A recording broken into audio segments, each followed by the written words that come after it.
Valerie Hunt. Happy Wednesday. Ask me anything, Run RX. So I got two really good questions this week. So the first question was, my foot's going numb during my run, so what's going on? And the second question was about, it's kind of connected, but the question was about getting shin splints.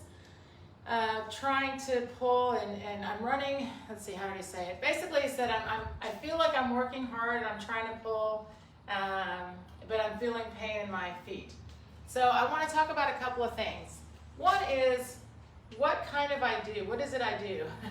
Running pain-free is my thing. And when I first started running, like everybody else, I just got the shoes, I went out, I went running, signed up for races, and immediately got injured. And immediately when you get injured, people start to say, oh, you should try this stretch, or you should try this, I don't know, piece of tape, or whatever it is. Here's these things you can try to get out of the pain. And I want to say to you, what actually keeps you out of pain is moving correctly while you're running. You're doing something during the run that's bringing in the pain. For me, I used to push off my back leg and I used to reach with my front. So I was doing two movements that actually have no involvement in my running, that don't need to be there. So I was wasting time. Like I was wasting energy, I was using muscles I didn't need to be using. So I just had to get more efficient in my running.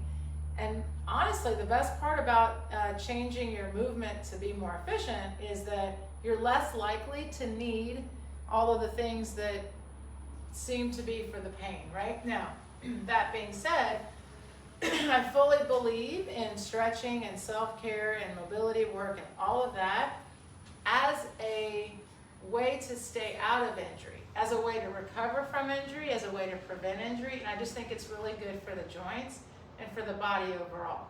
But I want you to understand that if you put it together with your skill practice, it's amazing how it all comes together. And then I throw strength right in the middle. So I believe in skill, strength, self-care. And all three are what bring you joy in your run. But this is kind of funny because I've had these two things for over 15 years. So some of you guys, this is funny now. So let's see, I've been running since 1990. So that's a lot of years. 31 years I've been a runner. And I've run all kinds of distances. I love to run for fun, whatever you name it, I'm running. And about, I don't know, before I had a kid, so about 15 years ago, these two things, I think when Amazon first came out maybe, but someone said, oh, you should try this. And what it is you put your foot on it, and basically it's like a arch strengthener. And so I bought it, and at the time I owned a gym, so at the gym I would say to people, hey, either before or after your workout, take your shoes off, and get over there and do a few of these. Because the reality of them going home and doing it is like almost zero. There's just a reality that when you're at the gym, or when you're with your PT, or when you're with your trainer, you're more likely to do some of these things than by yourself. So I still have it. And then this piece of wood. This is just literally, it's a piece of wood someone gave me. And I do two things with it. One, I put my heel on the ground, and then I try to get my toes to touch. I do this barefoot, but the idea is your heels are down. Ooh, this is hard. And it's to strengthen the arch. So, I mean, you could use anything, but it's just a really nice way to do some, oh, there we go, almost. Strengthen the arch. And then I take it this way, I put it on something that's slanted, and I stand on it, and I stretch my calf and my soleus. And I tell people, like, it's amazing that you might be more likely to do self-care if you have something, like a foam roller or something like that, then you might be more likely to do it. But the reality is, you could just do toe scrunches, right? I don't need to have a plank of wood. I can do the same stretch, you know, here. But I'm just letting you know that I love gadgets. I have them, I keep them, I use them as needed. But the best part is that if you're doing stretching and rolling as preventative, then it's just a nice kind of part of what you do. But when you're injured, then you're like, oh my gosh, my calf hurts or my shin hurts. And then all of a sudden you're like stretching your shin and rolling your shin and icing your shin and everything's about your shin. And your pain might not be coming, your pain might just be from I'm reaching or I'm pushing. So I want to go over that too. But my point was to let everybody know that if you start to put stuff together, because usually people ask me for stretching. So if my feet are going numb while I'm running, first thing I would say to you is check your shoes. So everybody, if you've got your shoes on, if you've got your running shoes on right now, there's a few simple rules that will really help. So one is you should be able to spread your toes out inside the shoe. So I have my shoes on and I can totally spread my toes out. Do I want to leave my toes spread out while I run? No. I want my toes to be relaxed, but I should have the space inside of my shoe to do that, okay? So that's number one. The second question is, can you lift and lower just the toes, right? And I do, first try, can you lift your big toe independent of the rest of them? Can you just do the big toe by itself? So try the right one, try the left one, try them both. Like really get into your feet because you're about to go running. So you need to make sure you have all of that movement in the toes, right? It's very important. So that's the one thing I would do. And then, how good does my rebound feel in my shoes? So do you ever ask yourself that? You know, it's funny, like you put on a brand new pair of shoes to go running, right? And everyone does like a, you know, they'll go running up and down and they're like, oh my gosh, that feels so good. It feels so cushiony. It feels so springy. It feels so light, right? When you put on that new pair of shoes, it's like, woo, I want to go running. Well, I want you to have that same feeling every time that shoe gets put on.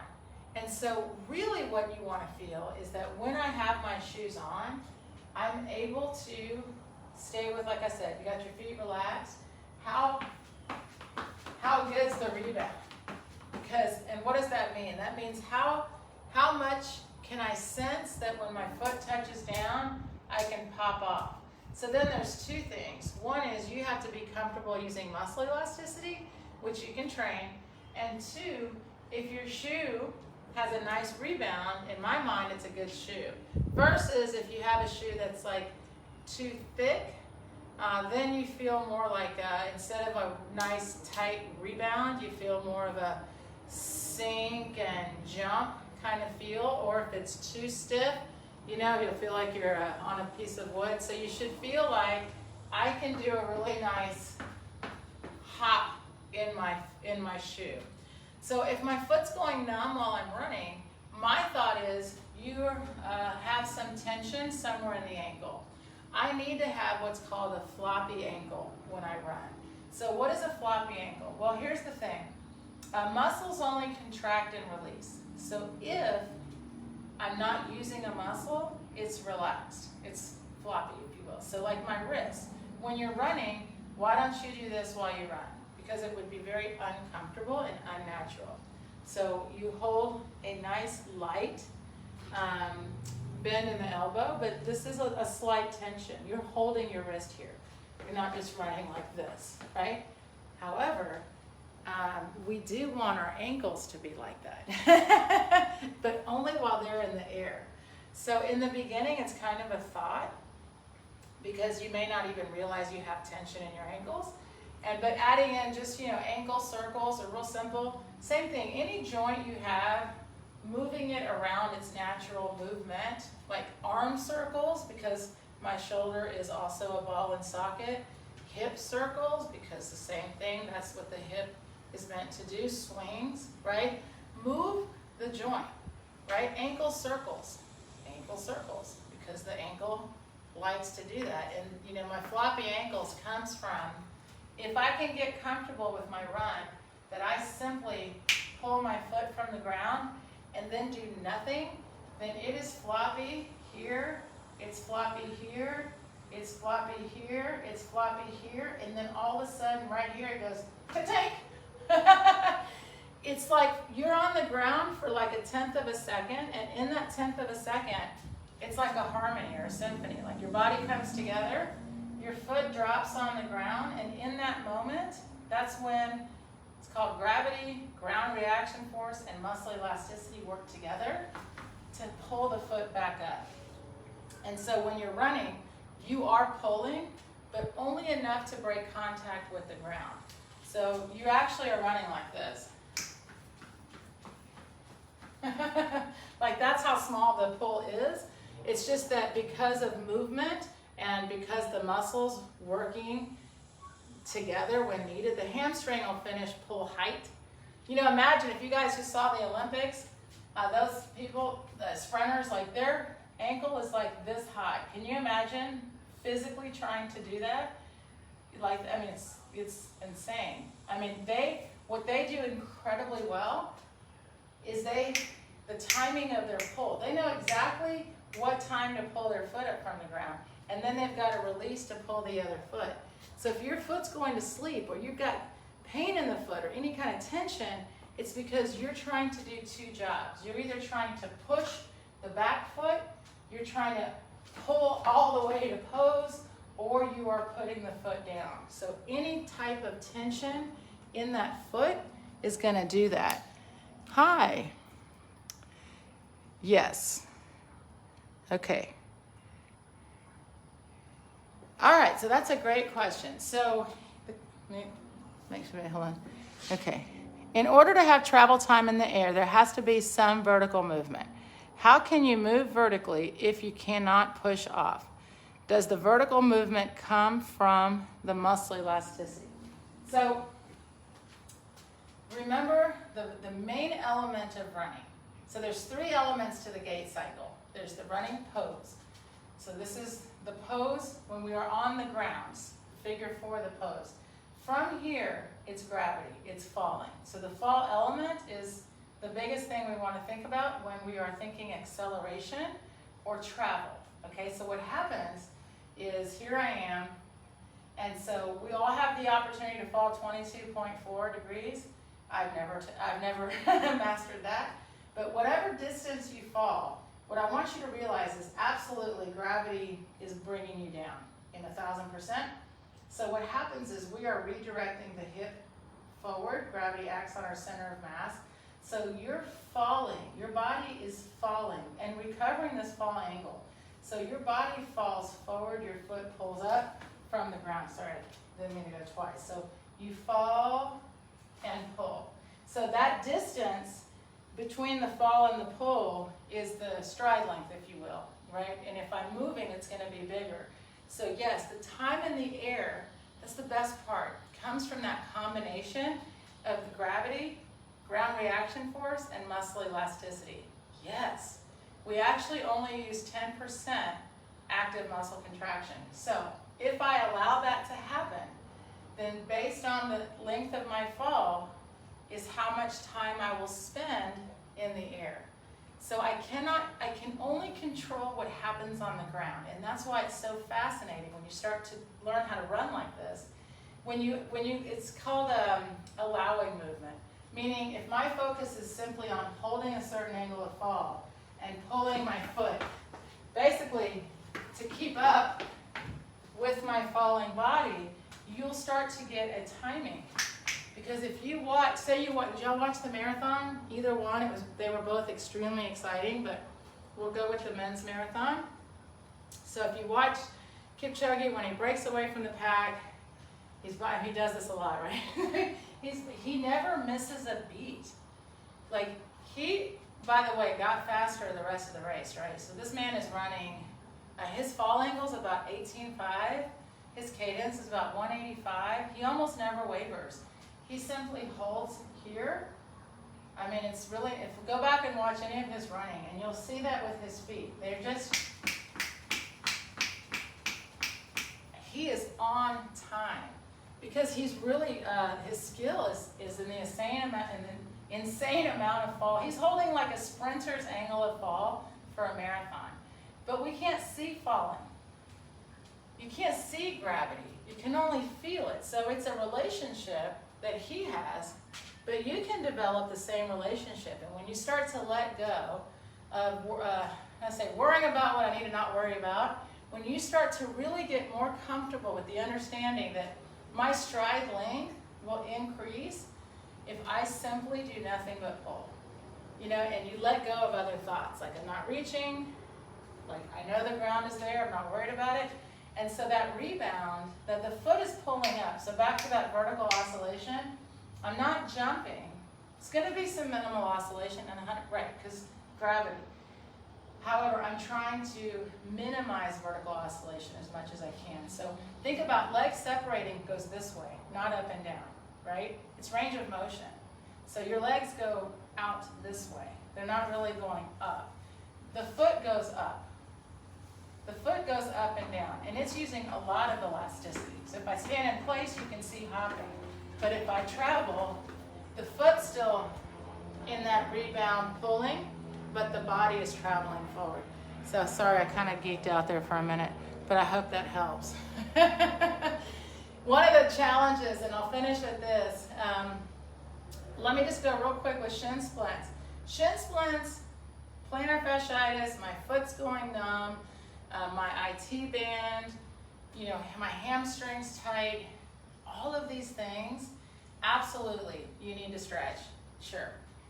But what you need to do really is develop a relationship with the understanding of what running is.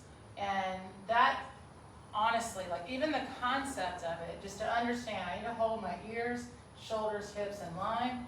I'm pulling my ankle using my hamstring. So the hamstring pulls the foot, right? So immediately, if you've got calf or shin that's hurting, then you're like, okay, my hamstring went to sleep. So, you know, you've got to connect with the movement. So what is the movement? The movement is to actually let the leg close. That's pulling is just this. When we travel, our body will be somewhere here and our foot's pulling from here. So when you pull, you see you're always pulling to catch up because my body's falling forward and I'm pulling. Once I've pulled my foot, let go, the hamstring is amazing. As soon as you pull, it finishes the pull. Then what? Then gravity drops it. So wherever this foot is, once it drops, you better be ready to pull it.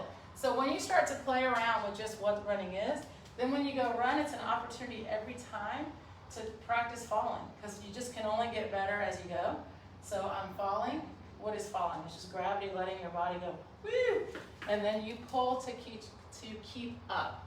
Then when you can match that, that's timing the pull. Because in the beginning, everybody over pulls. So like I said, if you've got pain, your foot's going numb, things like that, you're doing too much work. So the good news is you can learn to work less. And that's what I'll finish with. You're welcome anytime to go through the RunRx Reboot. It's on YouTube. It takes you through 30 days of skill, strength, and self-care. A nice rhythm to get you into your practice and give you time to your body to adjust to your new movement. We also have a quiz. If you've got like an injury that keeps popping up, take the quiz. It'll ask you questions about you might be reaching, you didn't know. You know, just to start looking at your running different. You'll get a tip, of course, a skill drill, a strength, and a self-care. And of course, the best is to let me see your run and let me see your drills. So we have a membership where you come in the membership, you send in a gait analysis, and you get 12 weeks of weekly coaching, video check-ins. We also do Zooms, and we have interaction on live. So of course, that's the best. But anytime you want to ask a question, you can comment under here. I put it on my Instagram. You can send us an email. Go to the website, runrx.fit. Thank you guys. Have a great run.